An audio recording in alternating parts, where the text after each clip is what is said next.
Hello and well met. This is Laren with the Fantasy Grounds Academy. Today I'm going to be checking out Stromwreck Island again. If you watched some of the other series I've done before, this one we're going to go over combat a little bit. I want to kind of go into how this is set up and that sort of thing. So I've done a lot of stuff beforehand to kind of give you some ideas and inspiration.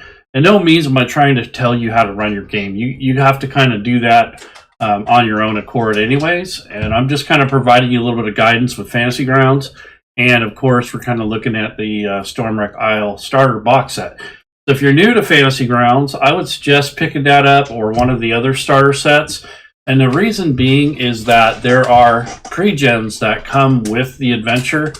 So if you have your account set up and you have some sort of license or whatever and you bought the content, technically, you could get a subscription for like $10 a month, and then just get like kind of a couple of the starter sets, like the Lost Mine and maybe the Stromwreck, and then there's the Stranger Things as well, and then the D&D Essentials. So those 3 or 4 box sets contain just enough information and just enough stuff to get started.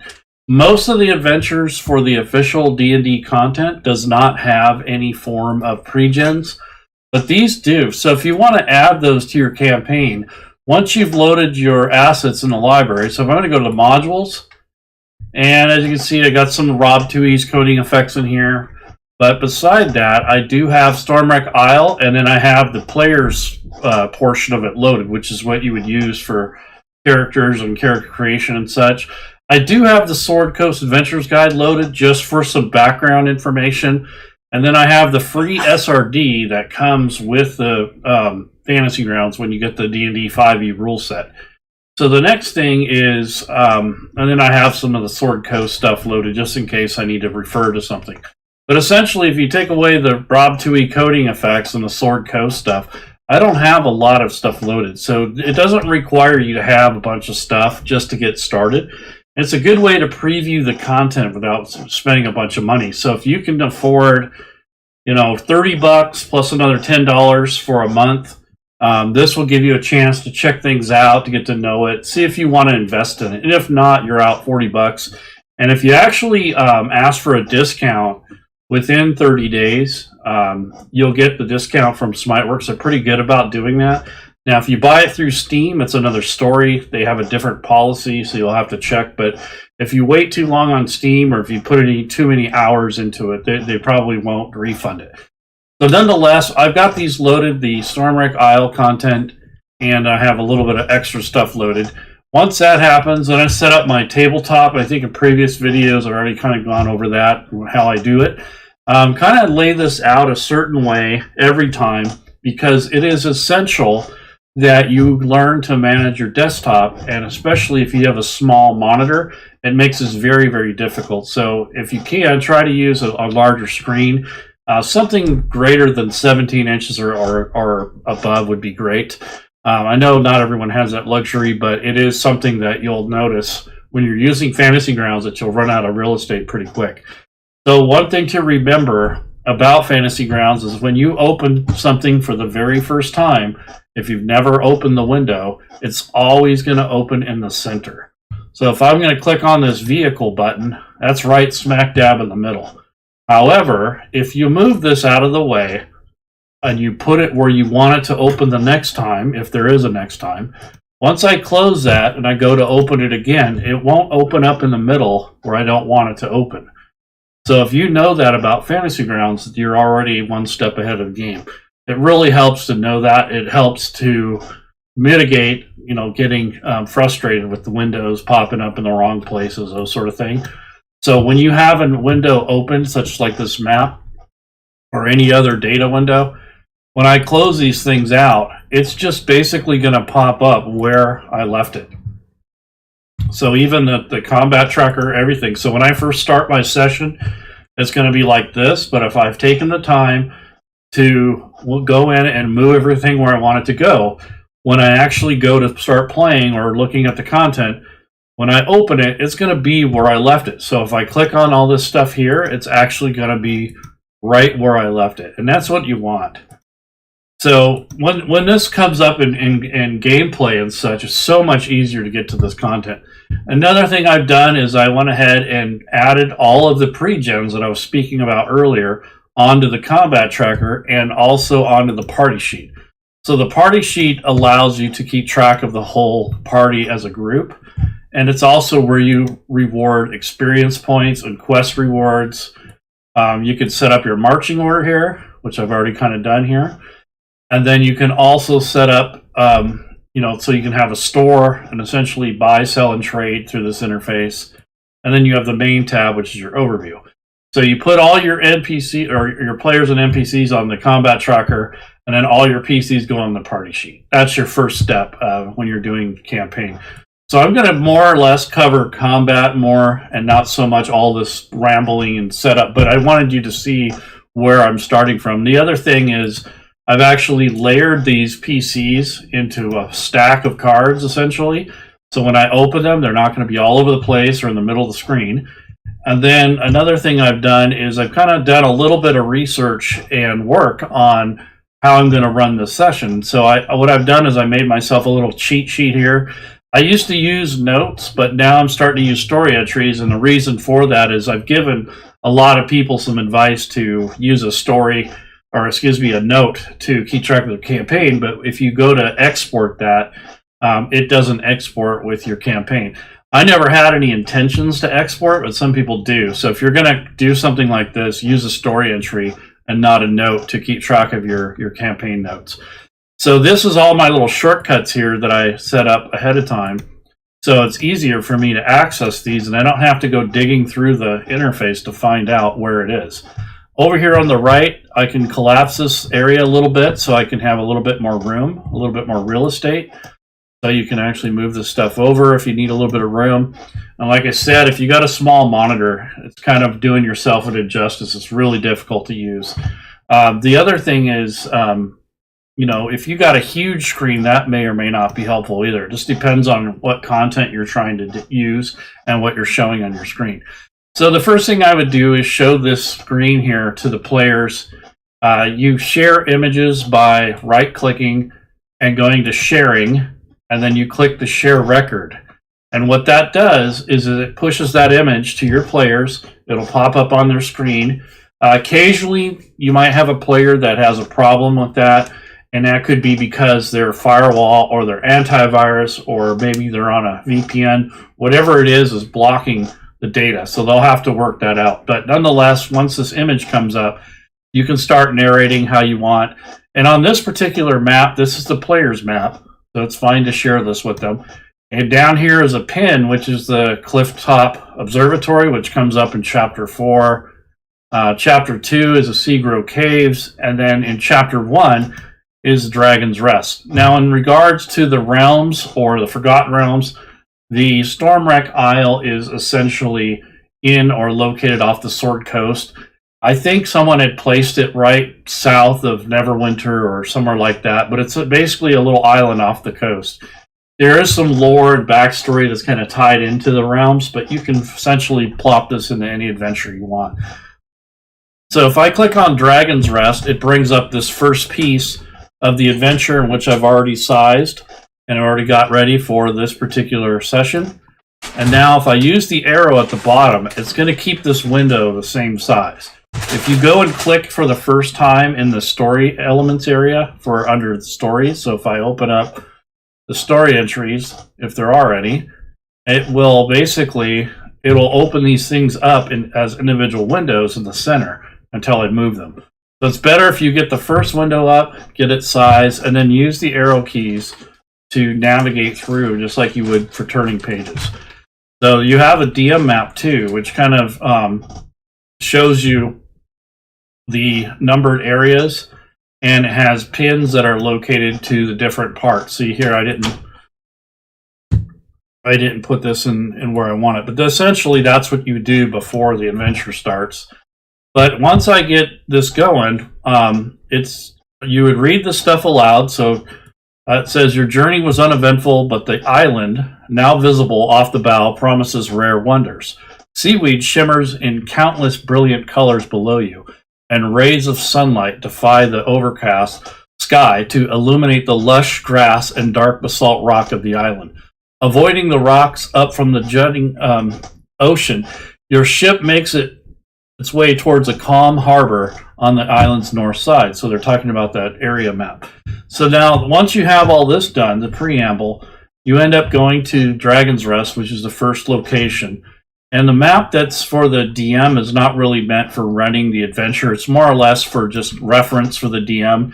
It's usually smaller and a little bit lower quality. There's no grid on it, no line of sight. So you don't want to look for that there. So now there is a player's map, which I'll pop this up. And essentially, I have some lighting on here that I activated for sundown. So I'm just pretending that they got here at the very end of the sunlight for the day. Down below here is the party members, and then these little links here are for images that I have added to the campaign to add more flavor and give it a lot more feel. So the first encounter that you come across is on the next page here called Drowned Soldiers. And here's what I'm going to read. So I click on this little bubble, it sends the chat over to the chat window. The players can read this, or you can read aloud. But it says, as you're about to leave the beach and start your climb, you hear a ruckus of splashing and a wet, gurgling moan behind you. 3 figures are shambling from the water's edge about 30 feet away. They're dressed as sailors, but their skin is gray and they look drowned. Seawater drools from their slack mouths as they lurch forward toward you. So essentially, this is the beginning of the combat, for the first combat that you're going to have, essentially, unless you run away, of course. But it kind of goes into how you should run this. It says here, the DM part says, there's 3 sailors that are zombies. They're animated corpses of sailors who had died in a recent shipwreck. The characters face a choice. They can turn and fight the zombies, or they can continue up the path and leave the slow, shambling zombies behind. But what they talk about is if you avoid the zombies, they might come up later. So that could be a problem, especially if you're already in the middle of another combat. The other thing is there's some other things that can come up in play. And they give you a tip about undead fortitude, which makes it really hard to kill these walking corpses. It basically is a trait that prevents a zombie from dying. So you can kind of give the players subtle hints, like you might say something like, oh, you thought you should have finished them off, but they refuse to stop moving, even though you've cut off their arms and that sort of thing. So that's a kind of a clue that they might have to do more, maybe burn them or something like that. But nonetheless, I made this image using the basically Mid-Journey. Essentially, I kind of themed it after the Stromwreck Isle. And what I've done here is I've kind of fit these guys in here, the zombies. This picture had some seagulls here. So what I did is I put the water effect on this background image, and then it kind of makes it look like the seagulls are moving, which is kind of cool. And then on the waves, I kind of put a little movement on the waves, kind of give that a feeling like the waves are moving. And in the very distance, there's some mist that I put up here. That's really hard to tell. You can't see it unless you're zoomed in, but there's a mist going across here, which kind of gives you that kind of the feeling of like this mist. So kind of setting up more ambiance than what the content is, what's given to you. There's no battle map for this first battle. So it's kind of meant to be done through theater of the mind. Or if you wanted to, you could use the other map and go ahead and use that to run this combat.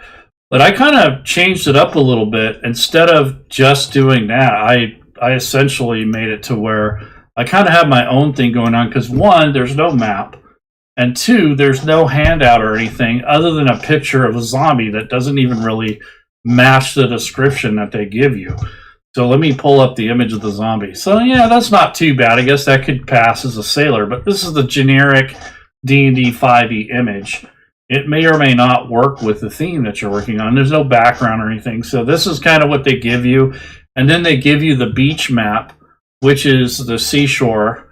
And then what I've done is kind of embellished or added to the scenery. So I might show this during or before or after the fight. And then when they go to turn around to go up the hill to the Dragon's Rest, which is their first location, they will probably, they won't need to see these anymore. So I just unshare those images. But at some point, it says that the zombies will come up from the beach and attack. So it really depends on your players and if they want to get into their first fight or not. I would say 60-40, maybe 70-30 likely they're going to try to fight the zombies. I'm not saying they will, but it seems like they might. So what I wrote is something different. So I kind of went off of just the basic 1 or 2 sentence thing that they gave us, and I kind of added my own. So I went ahead and added, as you explore the mysterious shores of Stromwreck Isle, the moans of the approaching zombies fills the air. You hesitate for a moment, wondering if you should turn back. But something about this island draws you in, and you can't resist the urge to investigate. The smell of wet seaweed and wet, waterlogged, rotting flesh fills your nostrils, and the wafting stench of cold, vaporous death surrounds you. You are not alone on this island, however. 2 other people, stranded on a dead-end natural jetty, are fleeing from the sight of the undead zombies. You draw your weapons and prepare to face whatever dangers lie ahead. The zombies shamble closer, their outstretched arms reaching hungrily for your flesh. You know that you must use all your skills and strength to survive this treacherous place. The adventure of a lifetime awaits you on Stromwreck Isle. So essentially, I just kind of made my own thing, and I wrote this as assuming that the players want to look around and possibly fight the zombies instead of just running away. So this is what I essentially wrote. And then I wrote 3 other pieces of dialogue if the battle starts. So I got one that's set up for a melee fighter, one that's set up for spellcasters, and then one that's set up as range attacks. And then I kind of have an aftermath and conclusion of more description so that if I need to use that during the combat, it's a lot more interesting and it doesn't ruin my pace. And I kind of already have it. I'm not saying I rehearsed it, but I kind of already have an idea of what it says. So it's not a bad idea to add some of your own stuff. Honestly think when I run a pre-made adventure, probably 65-70% of it's done. It's that other 30% that the DM has to provide. And I think that's what I've done here is kind of added to my own to it to give it more life and to make it more convenient for me and more immersive for the players. So I also have this little image here that I'm going to use for the battle map. I was going to hunt down a battle map that has a shipwreck and a beach coast on there, and there are some stuff out there, but this particular battle was really meant for theater of the mind. It doesn't really need a highly tactical map, because technically there's only really 2 ways you can go. You can either go up or down the beach or back, and you have the sea at the back there, so they can't go anywhere there unless they want to swim. And then it's just, I don't know, it just isn't really necessary to have a tactical map in this particular situation. So what I've done is I have linked some of these images to the pertinent information that's needed. And then I went ahead and placed the encounter here on this image. So I'm opening up the encounter, which came with the adventure already. And these 3 sailors are already placed on this map next to these images. This is kind of like the starting location. So once that happens, then I'm going to hit the down arrow, and that will add these zombies to the combat tracker. So I'm going to go ahead and uncheck these because that basically means that they're placed on the map. So if you have a random encounter or an encounter that you've created yourself and they're not placed anywhere, you can pre-place these if you want. So instead of just having a link and then you click the down arrow and it goes straight to the combat tracker, what you can do is drag and drop these 3 tokens underneath to wherever location you want. So I'm going to put one here, and I'm going to put one probably right there, and I'll put another one over here. So essentially, this is just pre-placement. This would be something you would do before or right before or during your prep time. When you actually close this encounter, it's going to make these invisible because essentially it's not happened yet, right? So it's kind of loaded and ready to go. So when the players are on the beach and they get attacked, what I'm going to do is drag and drop this faction section here, which is this green helmet. And I'm going to left click and drag and drop it on the map. So this kind of sets them up in a certain way according to the order that I set them up in the marching order. And then I'm just going to drag them roughly back here because they're not quite on the beach. They're kind of like on the edge. And then they also, just for the sake of distance, they have some room in between them and the zombies. So this is just a matter of preference. You can just set it up however you want.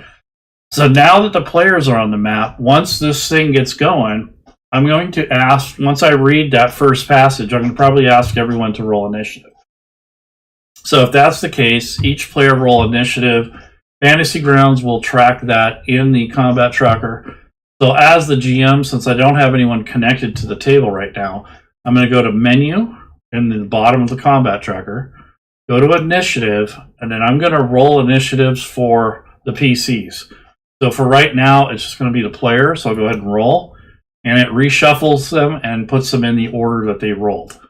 So this, it looks like the folk hero goes first, the wizard second, the paladin third, so on and so forth. So once that happens, then we've established that marching order, and I also have the combat tracker initiative set. Now I'm going to do the NPCs. So I'm going to pull up the encounter. I'm going to send it over to the combat tracker, but I want to show you something. So right now, this is set up as default. So if I click the down arrow, they're going to be added to the combat tracker. What you'll notice is they all have the same hit points and the same initiative.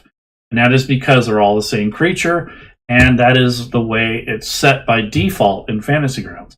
So if you don't like that, or you want a little bit more variation, or a little bit more surprise in this, what you can do is, instead of having it done like that, I'm just going to temporarily remove these guys off the map. So I'm going to go to Menu, Delete, Delete Only Foes. So I'm just deleting them off the combat tracker for now. So what I want to do is go into the options in Fantasy Grounds, and you can change the parameters of how this stuff is going to work. So I don't want to get too far into the weeds, but essentially what I'm going to be doing is, first, I'm going to change the movement, because I don't want the players to be able to move just a very long distance when they move diagonally. Right now it's set to default, so I'm going to change that to 1.5 times, which essentially keeps track of them when they move diagonally so they're not moving too far. The other thing is, when I am going to also change a couple things before the monsters are added to the combat tracker. So what I want to do is, right now it says combat NPC hit points. So I want to change that to random. So when you add your encounters to the combat tracker, it'll roll for random hit points instead of giving you the static number. The other thing is the auto death saves are already on by default. I'm going to leave that. And then there is a home rule that helps you with some of this stuff. So what I want to do is go ahead and change what that does. So essentially, right now, the combat is on auto NPC initiative. It's set to group. So that means that all of these guys, or these characters, are going to, or the NPCs in this case, are going to be going on the same initiative based off of whatever they roll as a group. That kind of makes sense for an ambush, but if you have like a random encounter and that they're not organized, it doesn't make sense that they all go at the same time. But that is the way it's set up by default. But I'm going to go ahead and change that to on, which means that it'll roll for them, but each one is going to have a unique roll instead of a group roll. So that's what I'm going to essentially do for that. You can also turn it off, but at that point you're going to have to roll manually or change the numbers in the combat tracker to reflect that. So I'm going to go ahead and put this to on instead of group, and that way that'll number them for their initiative as separate rolls instead of all at the same time. And then basically I have the chat dice tower on, which is now on by default. And if you click on GM show rolls on, it will show this dice tower. So if you want to roll something in there, you can. And the other thing I'm going to do is use the fancy dice. So I'm going to go over here to the dice, and I think I'm going to pick something a little bit more themed for what's going on here. So this is the Magic Trail, and you can have like a storm dice if you want. So when you roll these, it get that fancy color. So that's something that you can do also. So essentially, Now that I have everything kind of set, I'm going to run this combat. And this time when I add the monsters to the combat tracker, it's actually going to send them over, but they're going to have different initiatives and different hit points. So I'm going to hit the down arrow. So I had this thing shortcutted or linked on this image that I made for this encounter. And then I'm going to hit the down arrow. And now when they're added to this list here, they're different order. It's not the same thing. And by default, they're already hidden. So at this point, this would be all set up and ready to go for the encounter. So when the players come on the table, they claim their characters, they're already on this map. So all I have to do is right click on the image and then go to sharing and then share the record. And that will push the image to all the players. The next thing I'm going to do is give them the description of what the zombies look like, which is that stuff I read before. And then we're going to ensue the battle. I'm going to ask players, if they want to attack or run. In this case, we're going to say they want to stay, of course. And the first creature up here is one of the drowned sailors. So there's one highlighted here. Now, by default, these are not visible on the combat tracker to the players yet, and they're not visible on the map yet. But as the GM, I can kind of see a silhouette. So what I'm going to do is turn the visibility on for all. There's this light bulb or this eyeball in the very top left corner. So I'm going to click on that. That's going to make all the tokens visible now. And you can see the turn of this drowned sailor zombie. So the zombies can move roughly about 20 feet or so per turn or per round. So as you can see, I got these stacked up like a deck of cards. And what I'm going to do is move the token closer to the PCs and let them know that he's heading their way. It does say in the notes that they can move quicker. So they can move double their movement rate, but then they can't attack. So I'm just going to move them to regular. They can actually move a little faster, but they're still limited. So they can only move 40 feet instead of the 60 feet that most players can move, or 50 if you're a dwarf or a halfling. So I'm going to go ahead and move this. So as the game master, if I just move the token, it's just movement. It's not going to track anything.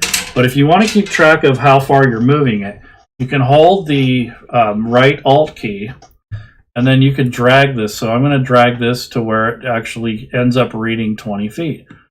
So that's basically his movement. I'm going to go ahead and approve it by clicking on this little green check button. And essentially he's moved forward. So that's basically the movement. So as the GM, you hold down the Alt key, and that will emulate player movement. Because if you just drag it, it's not going to track it. It's just going to let you reposition it. Because you're the host and the game master, you have more control over these things. So you have some extra engagement interaction. If you notice, I put that effect on these seagulls. That's pretty cool. So it kind of gives it the appearance that they're kind of gliding there watching the fight. So now that this player is gone, or this NPC is gone, now I'm going to go ahead and hit next actor. So it's going to go to this player, the folk hero, which is this one that's highlighted here. And if you notice, the map kind of shifted over onto this player, and that is a setting in Fantasy Grounds that you can actually turn on or off individually, whether you're the player or the GM. So I'm going to go into the options. I want to turn that off because I have the map centered pretty much where I want it. I don't want it moving too much more. So once I have this centered, I'm going to go ahead and turn off auto center map. That way it doesn't move on me again when the turns get passed. It works good on a large map, but on something like this, you really don't need to do it. So now the folk hero comes up, and since I have it stacked up here like a stack of cards, all I have to do is double click on the link over here on the right. That brings the character sheet up right to the top. And now this one is going to elect to use her bow. This is a folk hero fighter. So she's going to use her bow. I'm looking at her different sorts of fighter abilities. She doesn't have all of these, but they're all listed on here. So there's defense, there's dueling, second wind, but she actually has archery. So I'm not going to, basically I'm not going to have any of the other ones, but I'm going to use archery. So I'm going to click on archery. This is a passive effect that she should have on in the beginning of the game. So I'll go ahead and click on that. And what that does is gives her a +2 on ranged attacks. That's how it's set up. This is an automation feature that may or may not come with your rule set. You might have to write these in yourself. They might populate. Just depends on the rule set and how well it's developed. The D&D rule set has quite a bit of automation, so you'll see more stuff like this. But in other rule sets, not so much. So it just depends on what the rule set can do.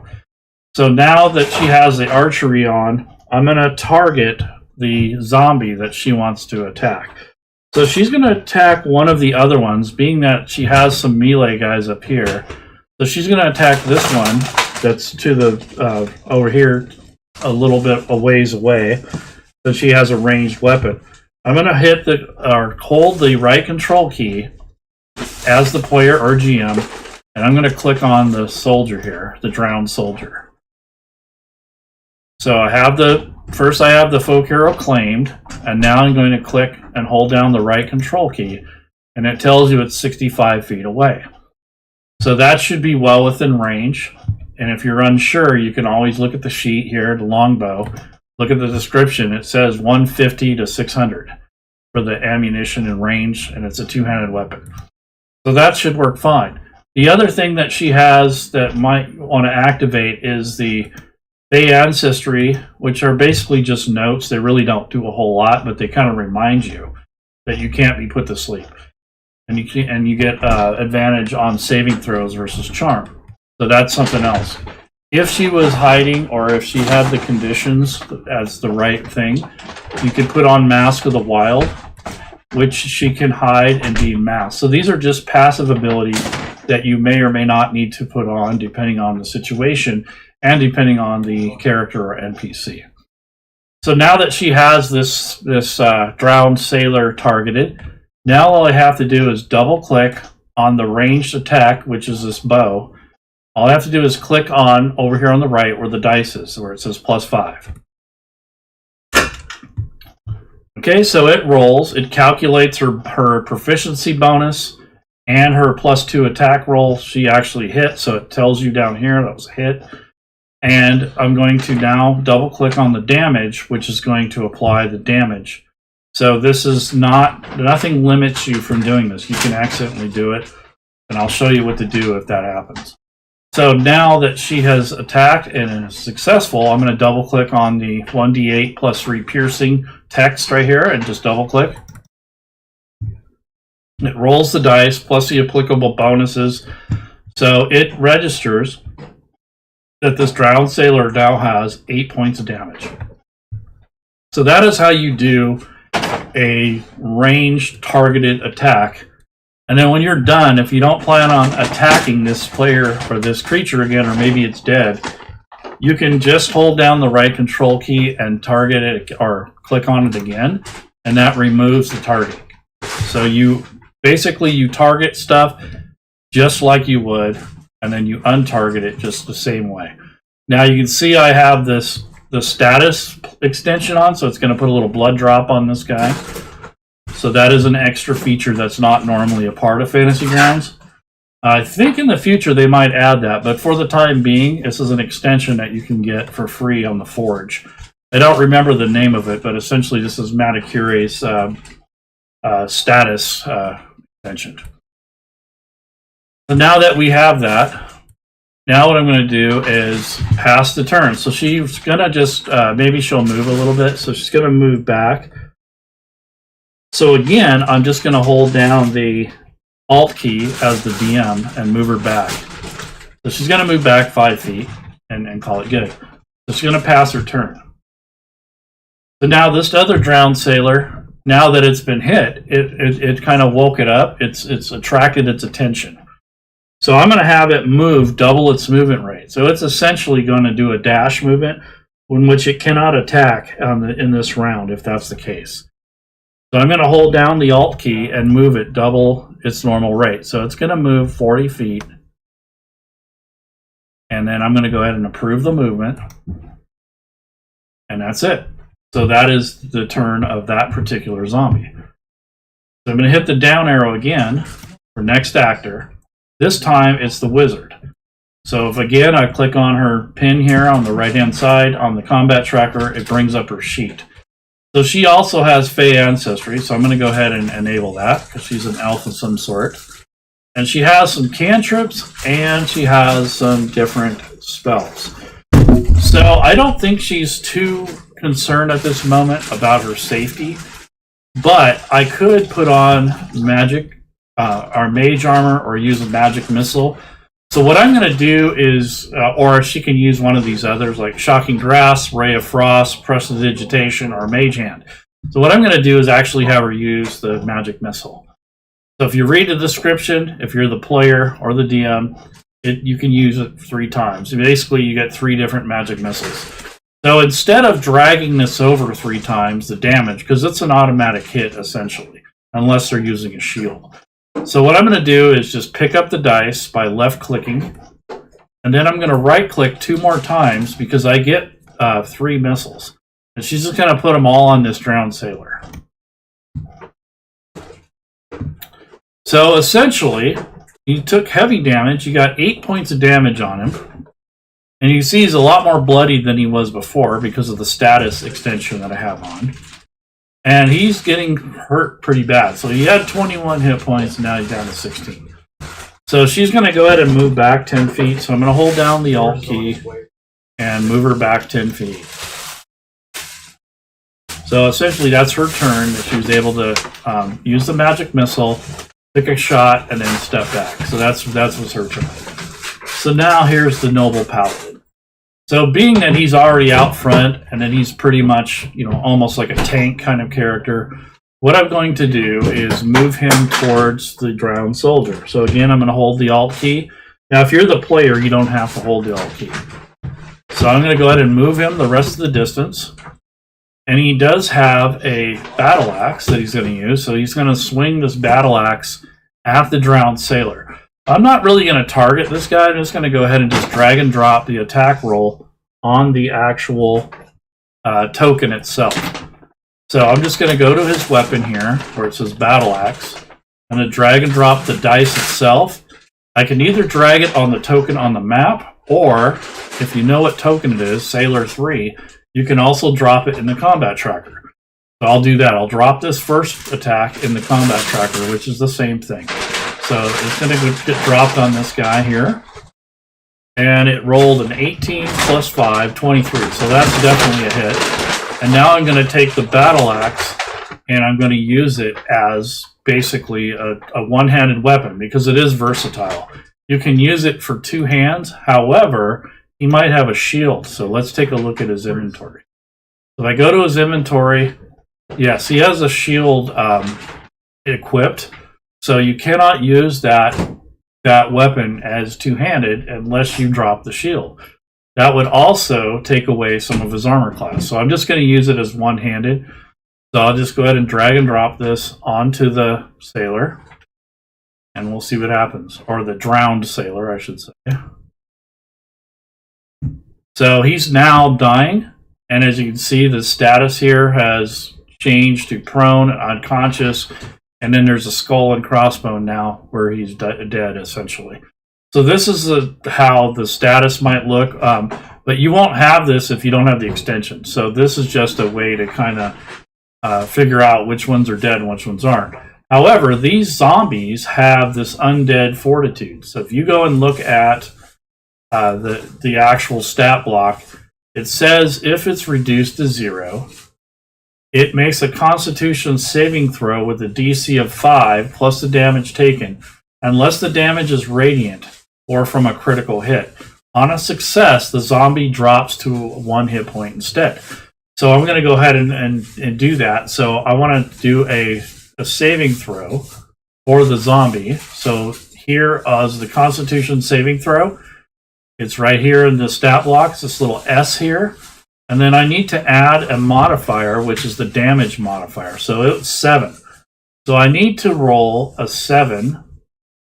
And then it says plus 5. So that's 12. So if I roll a 12 or higher, the zombie is going to go back to 1 hit point, even though it's halfway cut in half.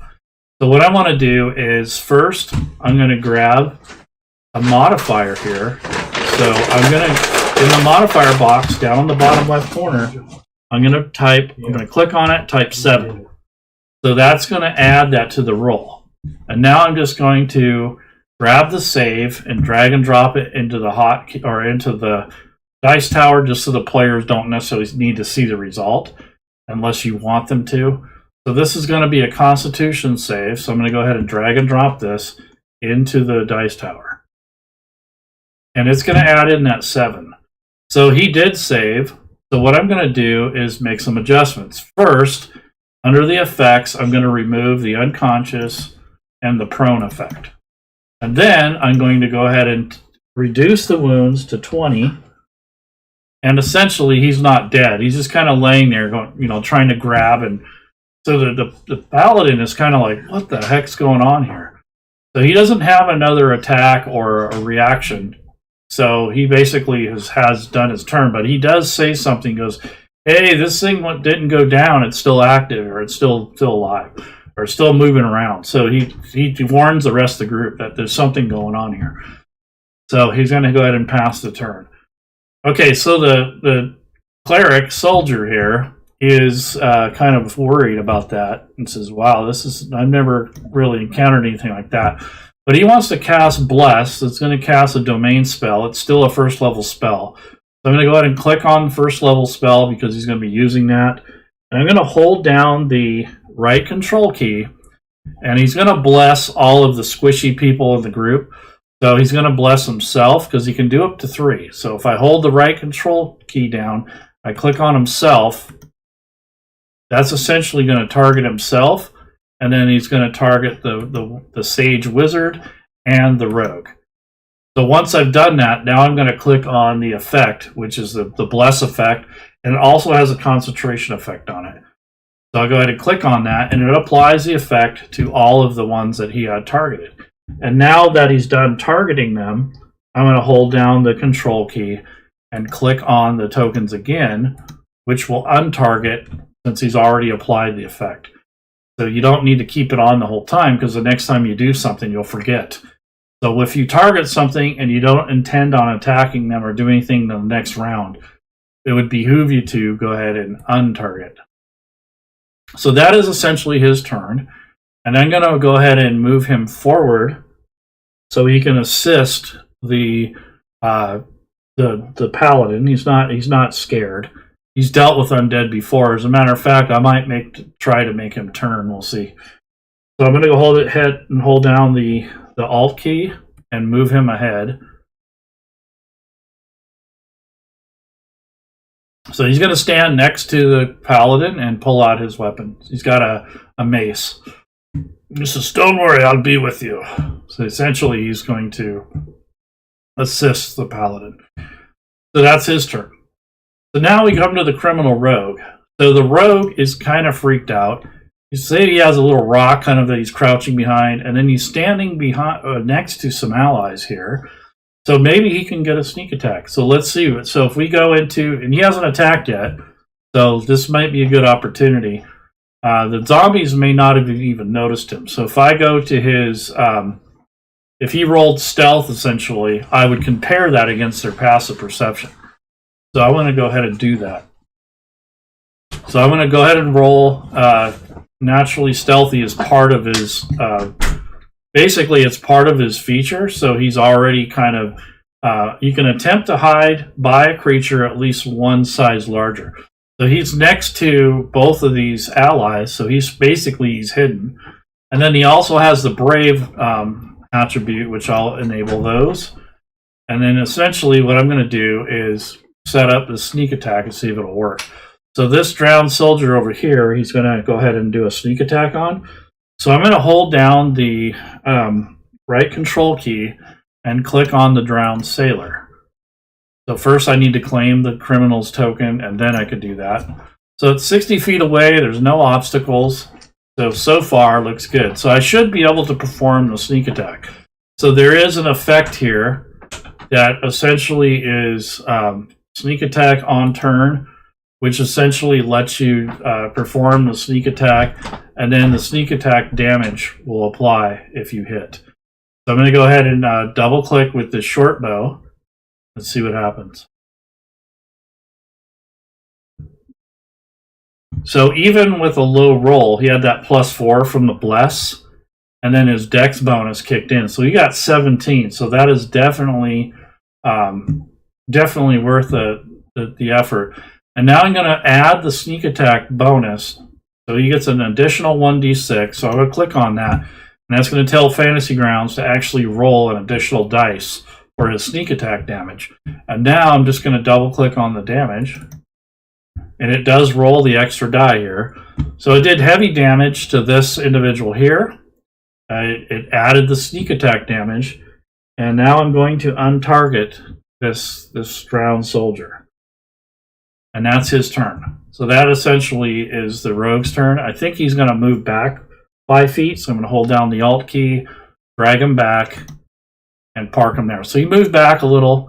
And he's trying to stay out of the battle, but he wants to participate and help. So that's essentially his turn. So now I'm going to go to the next one. So now that the action's going, this one is also going to move double its movement rate. So I'm going to hold down the Alt key, and I'm going to move this guy 40 feet. There we go.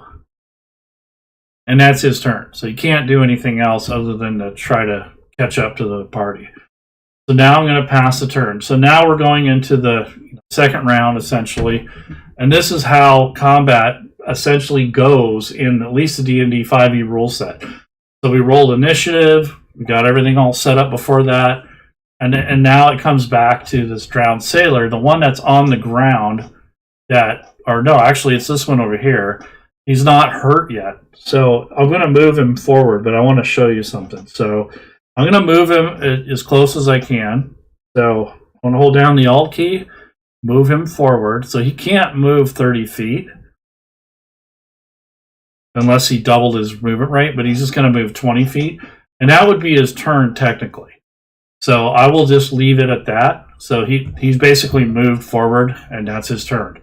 He can't do anything else. He doesn't have any ranged weapons.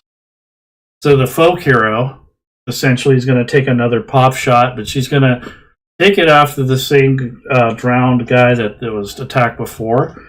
So I'm going to have her hold down the right control key, and she's going to target that individual, and then I'll have her double click on her attack roll, the longbow, which she has pretty good bonuses for. Oh yeah, and that's another hit. So she essentially did 7 points of damage. So that guy is good. He's got 17 damage out of 20. So he's hurt. So I go ahead and pass the turn. So now this other one that's down here, that's on the ground, he's going to take a swing at he's going to stand up and swing at this at the paladin. So it's going to kind of be surprising, but we'll see. So I'll drag and drop either into the combat tracker or onto the map, but since it's closer to this combat tracker, I'll just drag it here. So I'll take the attack roll, drag and drop it on the paladin. It's a slam attack, and it missed. So the paladin brought his shield around in time and just smacked the shield, essentially. So that's his turn. Okay, so the wizard now is getting a little bit concerned about what the paladin had said. So she's already burned her magic missile. So what I'm going to do is have her probably just cast the shield spell or mage armor. So I'll go ahead and drag and drop mage armor onto her, and that will improve her protection. Go ahead and check that off. Now she doesn't have any more first level spells. So she has her short sword and she has her cantrips now. So she's just going to stay back, hide in the rocks, and essentially just camp out here and wait for something to come her way.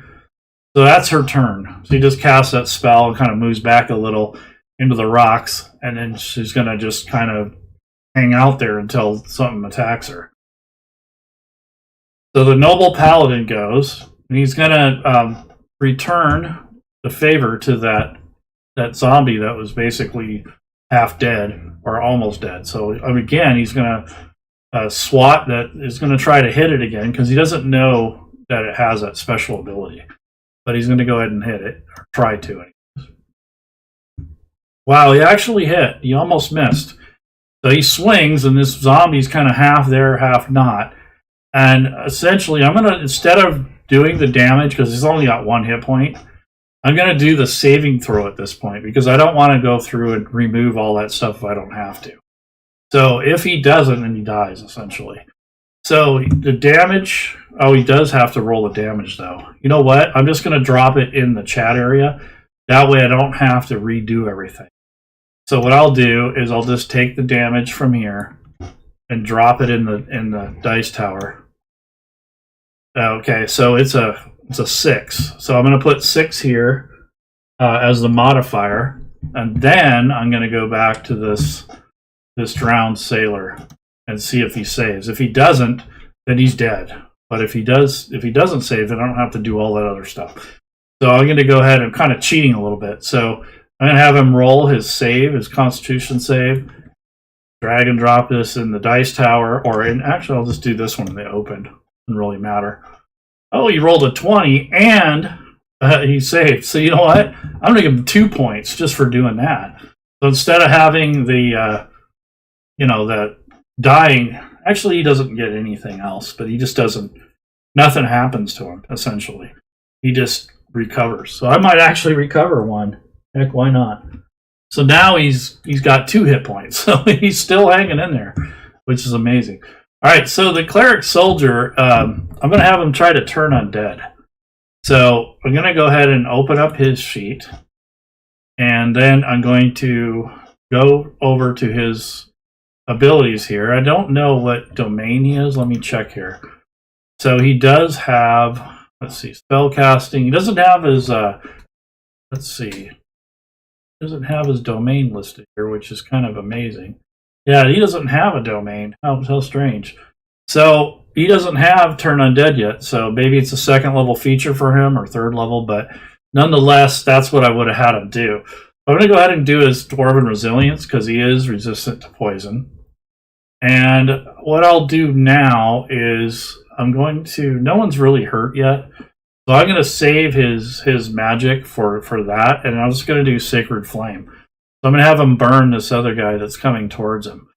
So this is a dexterity attack roll, essentially. So I'm going to target or just drop it on the sailor. And it rolls and it fails, so it missed. So that, oh geez, why did it do that? So this is, I don't know why it put this X here, but he missed that target, essentially. So it was a failure. So, boo. Oh, it just shows that you missed. How cool. Okay, so the criminal rogue is now going to go. So he essentially could still do a sneak attack. So what I want to do is do another one. So I'm going to hold down but he's not going to do the same target. He's going to do this one over here. So I'm going to hold down the control key after I claim the token, and I'm just going to click on it. So that targets it. He's still close enough to be hidden, and he's actually hidden behind the rock, so that's fine. He still qualifies. And these guys haven't engaged with him yet, and they're kind of tied up, so I'm not too worried about that. And then I'm going to go ahead and do the attack roll. So I'm going to let him use it once more, just because he's in a position where he can do so. So go ahead and do the attack. And of course it is successful, and now again I'm going to apply the sneak attack damage effect, which is temporary, and then just double click on the damage. And he kills the zombie. Now same thing would apply. So he did 14 points of damage, so I'm going to put a 14 here. And that particular zombie is Sailor 1. So before anything, I'm going to see if he can roll. So he has to roll a 14 plus 5. He has to roll a 19 or higher to save. But he's got a 16 con. It's a pretty good bonus, so we'll see. So I'll go ahead and drag and drop that into the dice tower. And, oh, he almost saved. So he had a 17, but in this case, he failed his save, so he's actually dead. So I just removed him off the combat tracker. And now that that's happened, that's the end of the turn there. So I'm going to go to the effects here and remove the sneak attack and then actually advantage on all. I got to remove that and go ahead and just pass the turn because he's going to stay put. And now Drowned Sailor number 2 goes. So I'm going to have him move closer. So holding down the Alt key, I'll have him move 20 feet. And that's his turn. So essentially, this is how the combat would play out during a normal game, or if you want, if anything's normal. But essentially, you set it up, you get both areas ready in regards to the players and to your NPCs. I did a little prep work here and kind of made it interesting. So I have these melee attackers that have actually been close to the zombies. So I'm going to send this over to the chat. It says, as the 3 zombies close in, you can hear the frantic cries of seabirds overhead, aka this guy. You hear him cawing and going nuts. You hear them overhead, and the faint sounds of surf and waves rolling over the rocks below. So what I would do there is I would just have a sound effect of waves. So if you had Sirenscape or one of the other solutions out there for audio, I'd probably have that going in the background. But anyways, it says you take a deep breath and prepare to fight for your life. The first zombie lunges at you, its arms outstretched. You sidestep and strike with all your might, slicing through the undead creature's neck. So that was probably the first attack that the paladin had done where he nearly killed him. And it falls to the ground with a thud, but you know there are still 2 more to deal with. The second zombie stumbles forward, its eyes locked on you. You swing your weapon again, slicing through its head. It falls to the ground, twitching. The third zombie is almost upon you now, and you can feel the stench of its rotten breath on your face. You strike with all your strength. The zombie falls to the ground at your feet. You take a moment to catch your breath, and then you all turn to face the next challenge, ready for whatever dangers may come your way on Stromwreck Isle. So you can paraphrase that if you want. So this is something I made up for players that are attacking with melee. But I have a spellcaster's one, so maybe when the mage did her thing, let's see what this says. So as the 3 zombies shuffle closer, you can feel your heart pounding in your chest and your hands shaking with fear and anxiety. You take a deep breath and try to concentrate on preparing a magic spell that will help your group deal with the approaching undead creatures. The first zombie lunges at you, its arms outstretched. You close your eyes and focus on the incantation, trying to clear your mind of all distractions. The words of the spell flow off your tongue as you reach out with your magical energy, directing it at the zombies. So it's probably the magic missiles. The creature is stunned and falls to the ground. You open your eyes to see the second zombie stumbling towards you. So all that extra stuff you can leave out because that's not really how it played out. But that first part was really good because she does scared and kind of fumbling and focusing, and I like that. And then the other one is for a ranged attack, which I've set that one up. So this one says, as the 3 zombies shuffle closer. Oh, that's the wrong one. So I wanted to do, let's see, spellcaster. Yeah, I did have the wrong one in there, but nonetheless, I have another one for that. And then as a part of this, it says, as you face off against the zombies, you notice your weapons seem to barely harm or hinder the relentless creatures. They continue to shuffle closer and closer, their arms outstretched and their mouths open in snarling growls. You swing your sword and slash at them with your daggers, but it feels like you're barely making a dent. The zombies seem to shrug off your attacks and keep coming, their hunger driving them forward. You feel a sense of panic rising in your chest as you realize that your weapons may not be enough to defeat those relentless creatures. You start to wonder if you'll ever be able to escape this hellish island and its undead inhabitants. The thought fills you with dread, but you refuse to give up. You continue to fight, your weapons and slashing and flashing through the air as you struggle to stay alive. So basically, that's one of the things. And then there's another passage that I wrote if you want to use this. And these are things that I wrote above and beyond and on top of what they give you. Because they just give you one little sentence and then you have to pretty much make up your own. So it says, as you face off against the zombies, you can't feel but overwhelmed by the close proximity of the creature. So you do this once the creatures start wading into your group. Their rotten, decomposing flesh is inches from your face. The smell of decay and death are almost overwhelming. You can see maggots writhing within the wounds on their bodies, and their teeth are yellowed and jagged from where they've gnawed on the bones of their victims.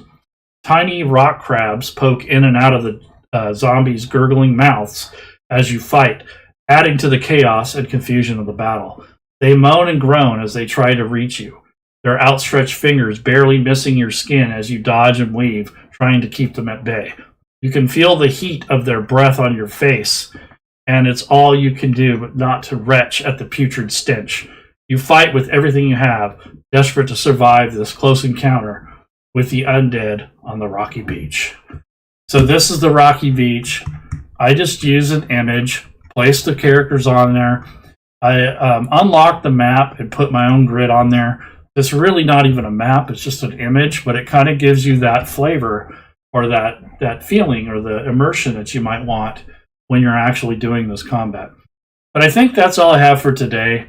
I don't want to get too much further into this. It's been a good hour, so I'm going to call it quits here. But hopefully that helps you a little bit in how to conduct your first encounter, or maybe your second or third after you get a little bit more practice.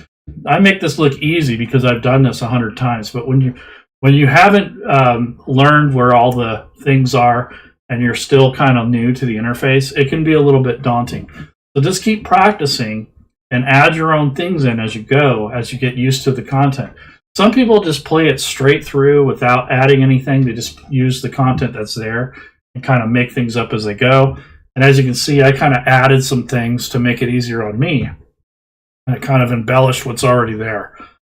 So the one last thing I wrote is, after the battle is won and the zombies are defeated, you are left with a sense of sadness as you realize that these creatures were once people, lost at sea and victim to the harsh storms that plague these waters. The sight of tiny rock crabs poking in and out of their gurgling mouths of the zombies serves as a grim reminder of the passage of time. You can only imagine the horrors that these poor souls must have endured before they met their untimely death. As you take a moment to catch your breath and tend to your wounds, you realize that you have a duty to put these poor souls to rest. You gather the bodies and give them a proper burial, and probably end up burning them, saying a small prayer for their souls. As you stand on the rocky beach, the faint sound of surf and waves rolling over the rocks serves as a somber reminder of the dangers that lurk within the sea. But you also feel a sense of accomplishment, knowing that you have done your best to honor the memory of these lost souls and finally give them peace that they deserve. So essentially, that's just stuff I added to kind of make this encounter more memorable, make it more interesting, and not so static. Because really, they only give you a real rudimentary... I mean, as you leave the beach, they attack you. And they're dressed like sailors, and their skin looks gray. And there's seawater that drools out of their mouths. That's what they give you. And then they give you some information and instruction on how to run the combat. So this is, the difference between running the content as it is and adding your own. You want to go the extra mile. So this is the first encounter. I want to make a good impression on my group. So that's why I went the extra mile. Occasionally I'll get lazy and just run the encounter as it is. But you want to add more to it if you want more memories made. And you want it to be a lot more immersive and not so static. And you got to remember that thousands of people are running this, and they all kind of share the same sentiments and the same comments about how the encounters are. So you want to kind of make it your own and definitely add to it to kind of make it more interesting. And you can also increase the replay value. So if you run this thing more than once, you'll have a lot more fun with it, and it's not just the same thing over and over. So anyways, take care, everyone. Enjoy your weekend, and I'll do more of these in the future, but this was episode 4 out of the GM Tip series. So I'll add that to the playlist and go back and watch some of the other ones if you want to see